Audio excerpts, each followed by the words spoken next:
Le romantisme, c'est un truc d'homme, en fait. Contrairement à ce qu'on nous raconte, contrairement à ce qu'on croit, c'est les hommes qui sont romantiques. Bonjour, c'est Pragmatic Man, bienvenue sur ma chaîne, bienvenue dans cette nouvelle vidéo où on va un petit peu encore partager quelques réflexions sur la nature masculine et la nature féminine, le rapport entre les deux, sur comment traverser cette vie en fait, comment traverser cette vie en étant lucide, en essayant de sortir des pièges, des illusions, des mensonges qui ont été implantés dans notre tête par le système, par l'éducation, par l'idéologie ambiante, par beaucoup d'éléments. Et qui nous mènent dans le mur la plupart du temps, surtout nous en tant qu'hommes. Bon, tout le monde en vérité, mais surtout nous en tant qu'hommes. En tout cas, moi, c'est les hommes qui m'intéressent. Le sort des hommes. Parce que de toute façon, il faut être honnête, le sort du monde d'ailleurs, c'est le sort des hommes. Le monde, c'est les hommes. C'est simple. Voilà. Le monde, c'est les hommes. Tout le reste, c'est un décor. Tout le reste, c'est des acteurs secondaires. Il n'y a plus d'hommes, il n'y a plus de monde. Voilà, c'est simple. Bref. Ou on va dire, si les hommes sont malades et faibles, le monde sera malade et faible. Voilà. Si les hommes sont forts et puissants et intelligents et plein d'énergie, le monde répliquera ça aussi. Voilà. Bref. Donc oui, le romantisme en fait. Le romantisme, bon, j'ai souvent abordé cette question dans mes vidéos sur comment l'homme vit les sentiments, les émotions, et notamment les sentiments amoureux. Et j'ai constaté en fait, dans mon expérience, mais aussi dans ce que je vois autour de moi, dans mes lectures, dans plein de choses, dans mes réflexions, que toutes ces idées d'amour romantique, en fait, c'est très bizarre parce que, en fait, on attribue ça beaucoup plus à la femme et on estime que c'est quelque chose de féminin. D'ailleurs, c'est peut-être, oui, je ne sais pas si on peut qualifier ça d'une part féminine de l'homme. En tout cas, on attribue ça à la femme. C'est-à-dire que c'est souvent d'ailleurs, on met ça dans une orchestration féminine de ça, du romantisme. C'est-à-dire qu'on montre souvent la femme être romantique et être très attirée par le romantisme et vivre le romantisme de manière très forte, très puissante. Tu vois, on voit ça dans les films, dans les séries, voilà, c'est souvent... Et puis l'homme, on le décrit, on le montre souvent comme étant au contraire assez froid, assez matérialiste, froid, réaliste, implacable, tu vois. Enfin, souvent c'est un peu ça, c'est un peu comme ça qu'on présentait les choses. Alors que c'est exactement l'inverse. C'est ça qui est incroyable. C'est exactement le contraire. En fait, la femme, c'est que, et c'est à ça que je voudrais en venir. En fait, en réalité, moi je pense que c'est beaucoup plus l'homme qui est romantique. La femme, elle joue le romantisme. Tu vois. C'est-à-dire que, d'ailleurs, on peut même se demander si, en fait, la femme, elle joue énormément de choses. Tu vois. Elle est beaucoup dans la mise en scène. Pas de manière calculatrice et diabolique, hein, non, non, même de manière spontanée, naturelle. La femme, elle est dans la mise en scène de sa vie et de ce qu'elle vit, des choses, des gens, des événements. Tu vois, elle ne les vit pas de manière vraiment très brute. Elle est toujours elle a toujours un pas de côté, elle a toujours une partie d'elle qui prend du recul sur ce qu'elle vit. Elle se regarde vivre. En fait, c'est ça. La femme se regarde vivre. Elle s'entend parler. Elle voit les autres comment on la regarde, elle est toujours dans un rapport constant d'interaction avec la vie. Elle est pas elle fusionne pas avec la vie. Tu vois, elle a un pied dans la vie, un pied dans je regarde comment la vie elle est. Et elle interagit entre les deux. Bon, bref. Et donc, je disais, tout ce qui est romantisme, sentimentalisme, voilà, l'amour, les grandes...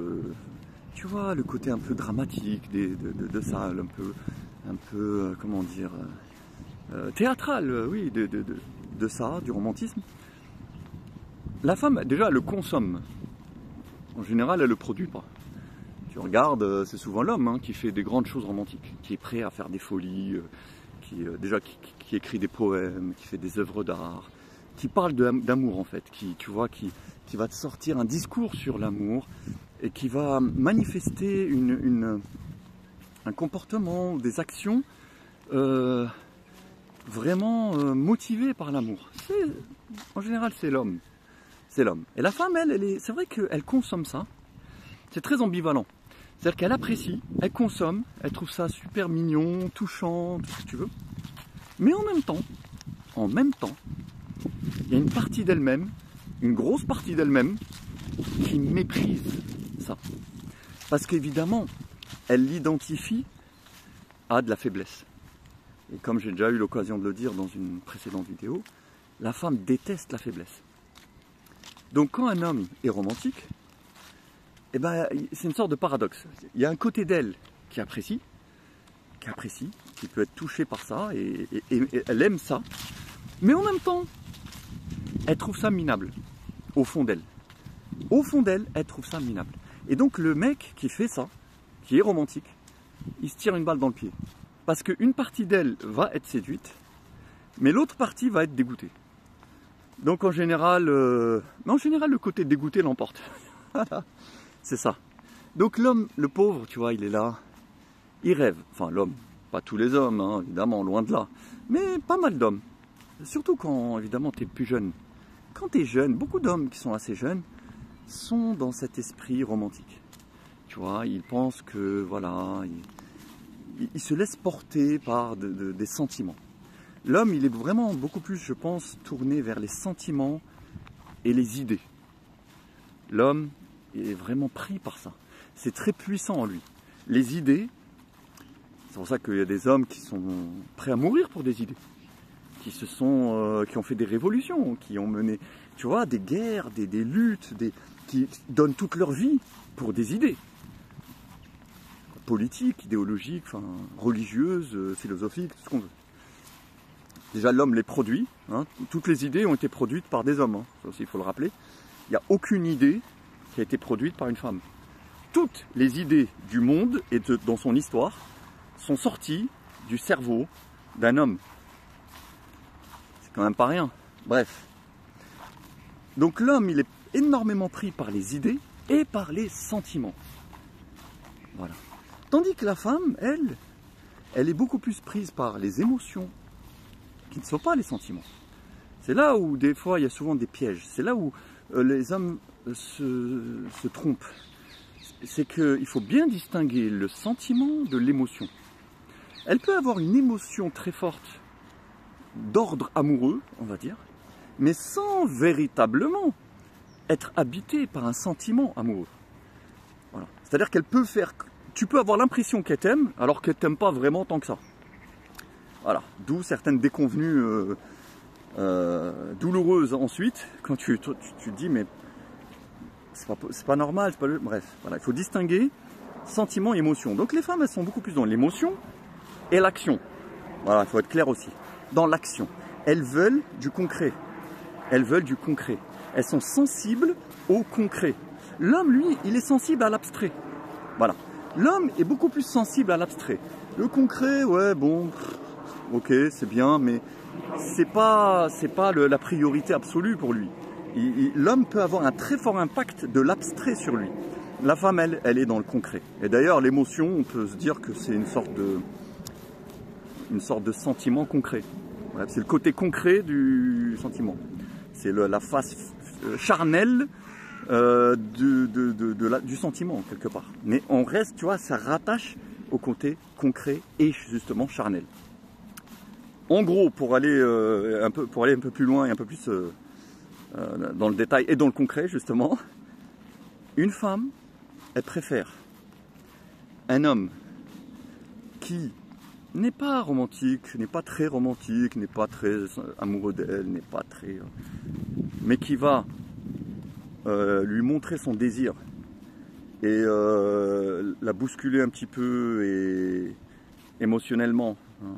Et pour l'attirer, voilà, concrètement, pour la tamponner, eh ben, elle va beaucoup plus être sensible à ça et se laisser faire et aller dans ce sens par rapport à son voisin, qui lui sera super amoureux d'elle, mais qui sera dans l'hésitation, dans la précaution, il n'ose pas, il a peur, tu vois, il prend son temps, mais il lui envoie des mots d'amour merveilleux et je sais pas moi, il lui ramène des bouquets de fleurs qu'il a lui-même coupés dans je ne sais où, dans l'Himalaya, enfin bref, qui écrit son nom sur les arbres, bref, tu vois, elle, donc ce mec-là, elle va le regarder, un côté d'elle va dire, oh, c'est touchant, il est mignon, mais un autre côté d'elle va dire, quel débile ce mec.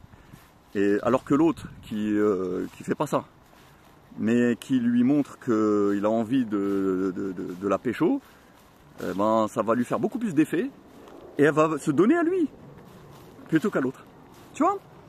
Et ça, c'est extrêmement fréquent, c'est même pratiquement la règle. Moi, j'ai connu des femmes qui, en me racontant un peu leur vie, m'ont montré, enfin, qui m'ont, comment dire, parlé de certains de leurs ex qui étaient super amoureux d'elles en se foutant de leur gueule, en se foutant de la gueule du mec. C'est-à-dire qu'en se foutant de la gueule de, comment dire, du comportement justement très romantique de cet homme. Voilà. Tandis que moi, pendant ce temps-là, j'étais en train de les traiter comme des chiennes, sans aucun égard, sans vraiment de sentiments ou très faiblement, et elles étaient ravies. Voilà. Et il y en a une, voilà, notamment, ça me vient en tête, mais voilà, elle me racontait qu'un mec était fou amoureux d'elle et qui lui a dit oui, si tu te maries pas avec moi, je me marierai avec aucune autre femme, c'est toi ou personne, je trouverai jamais une autre femme comme toi, blablabla. Bla, bla. Et en fait, elle me raconte ça et je vois qu'elle méprise ça. Je vois qu'en fait, elle le dit avec un sourire méprisant. Genre, mais t'as vu ce con, à quel point il était à fond sur moi? Tu vois, en mode quel abruti, quoi. Voilà. Et alors que moi, je faisais tout le contraire, et elle était à fond sur moi. Alors que justement, j'étais pas du tout. Moi, c'était tout l'inverse. C'est ça que je lui dis non, non. Limite, bon, voilà. Bref, je vais pas rentrer dans les détails, mais j'ai pas non plus envie qu'elle se reconnaisse. Mais quoique je m'en fous en fait, mais bon.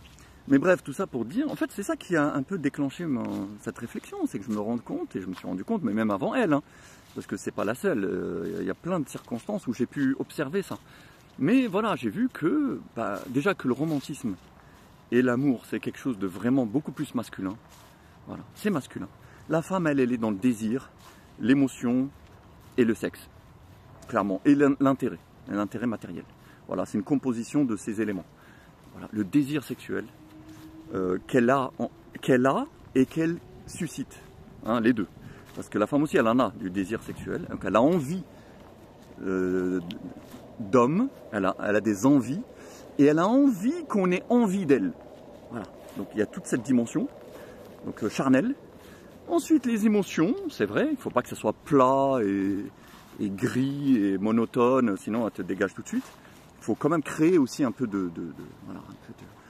d'émotions. Alors les émotions, ça se crée par les actes, par les paroles, par les situations, par les regards même, des fois, hein, un regard, un sourire, ça crée une émotion chez la femme.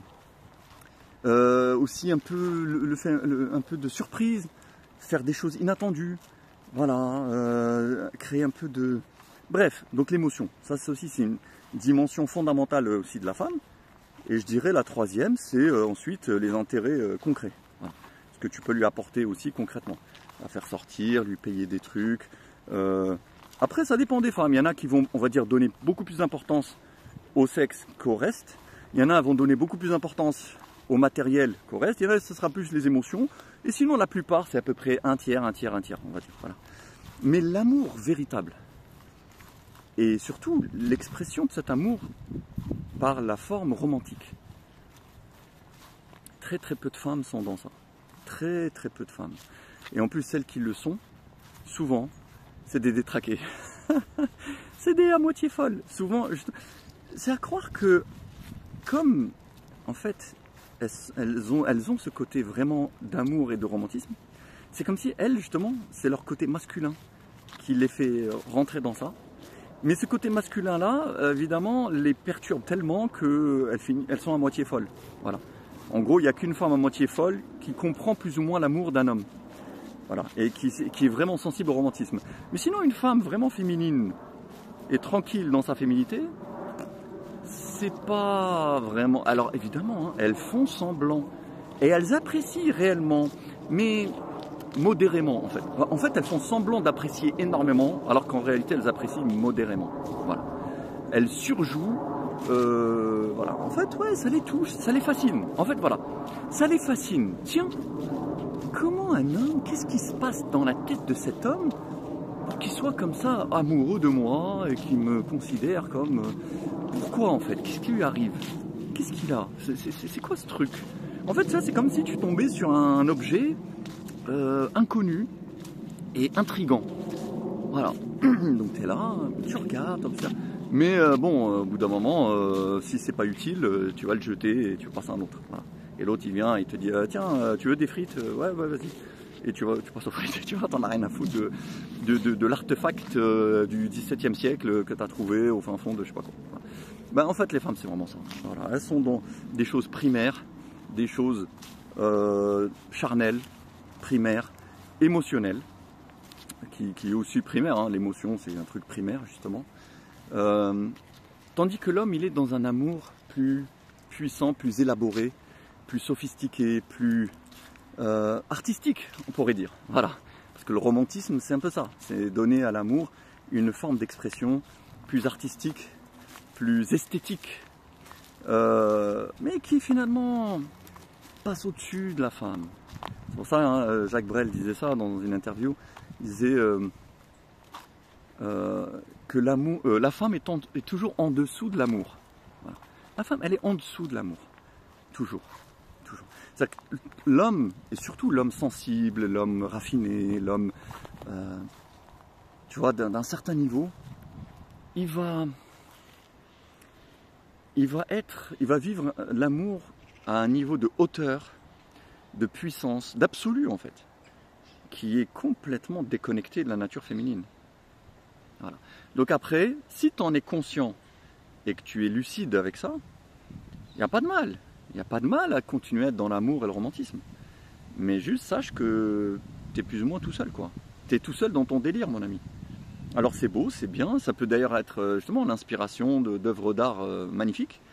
Tu peux composer des poèmes ou des musiques ou écrire des romans ou faire je sais pas quoi, ou même le vivre juste intérieurement et comme quelque chose, une sorte de quête d'absolu, ce qui est aussi très beau, mais ne t'attends pas à ce que ça soit partagé.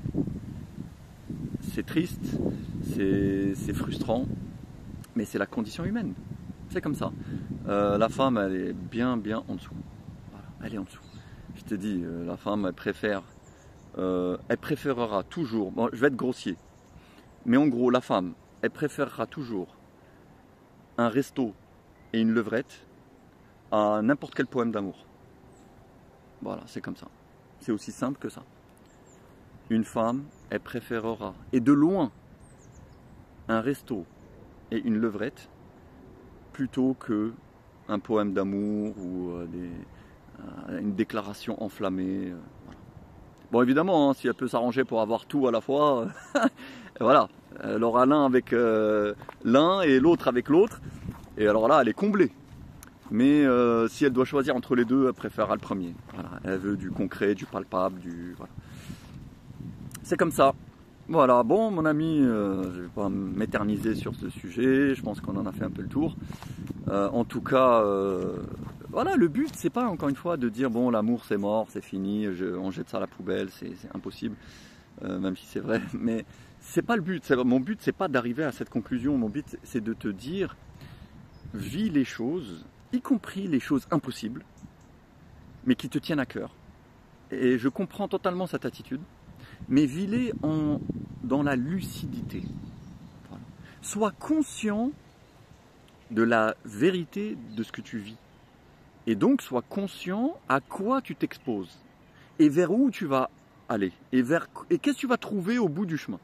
Si tu as conscience de ça, tu comprends ça, tu peux le vivre à la limite, tu vois, tu peux le vivre en mode kamikaze. On peut être un kamikaze dans la vie, on peut, voilà, on peut être. C'est comme, j'aime bien cette comparaison, mais c'est-à-dire, par exemple, si tu es un soldat et tu te bats pour une cause, ou pour ton pays, ou pour n'importe quoi. Bon, je parle d'avant, parce qu'aujourd'hui, les soldats, ils se battent pour un salaire, bon, bref. Mais admettons, tu vois, et tu vas dans une bataille, tu fonces vers l'ennemi, mais tu sais que tu vas perdre, tu sais que c'est foutu, tu sais que c'est terminé, tu le sais, parce que tu as des rapports sur la situation sur le terrain, etc. Tu sais que c'est fini. Est-ce que pour autant, il ne faut pas le faire? Non. Alors évidemment, si tu es totalement réaliste, pragmatique, c'est idiot de le faire. Mais l'homme ne vit pas que pour... l'homme n'est pas... la vie, c'est pas des maths, quoi. Voilà. La vie, c'est pas juste la rationalité, le rapport coût-bénéfice, bref.